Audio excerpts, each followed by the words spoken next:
'Twas the night before Christmas when all through the house not a creature was stirring, not even a mouse. The stockings were hung by the chimney with care, in hopes that St. Nicholas soon would be there. The children were nestled all snug in their beds, while visions of sugar plums danced in their heads. And Mamma in her kerchief and I in my cap had just settled our brains for a long winter's nap. When out on the lawn there arose such a clatter, I sprang from my bed to see what was the matter. Away to the window I flew like a flash, tore open the shutters and threw up the sash. The moon on the breast of the new fallen snow gave a luster of midday to objects below. When what to my wondering eyes should appear but a miniature sleigh and 8 tiny reindeer, with a little old driver so lively and quick, I knew in a moment it must be St. Nick.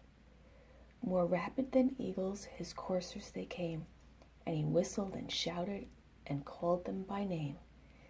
Now Dasher, now Dancer, now Prancer and Vixen, on Comet, on Cupid, on Donner and Blitzen, to the top of the porch, to the top of the wall. Now dash away, dash away, dash away all. As dry leaves that before the wild hurricane fly, when they meet with an obstacle, mount to the sky, so up to the housetop the coursers they flew, with a sleigh full of toys and St. Nicholas too.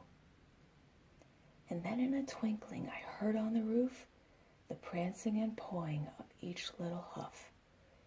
As I drew in my head and was turning around, down the chimney St. Nicholas came with a bound. He was dressed all in fur from his head to his foot, and his clothes were all tarnished with ashes and soot. A bundle of toys he had flung on his back, and he looked like a peddler just opening his pack. His eyes how they twinkled, his dimples how merry. His cheeks were like roses, his nose like a cherry. His droll little mouth was drawn up like a bow, and the beard on his chin was as white as the snow. The stump of a pipe he held tight in his teeth, and the smoke it encircled his head like a wreath. He had a broad face and a little round belly that shook when he laughed like a bowl full of jelly. He was chubby and plump, a right jolly old elf, and I laughed when I saw him in spite of myself. A wink of his eye and a twist of his head soon gave me to know I had nothing to dread. He spoke not a word, but went straight to his work, and filled all the stockings, then turned with a jerk, and laying his finger aside of his nose, and giving a nod, up the chimney he rose.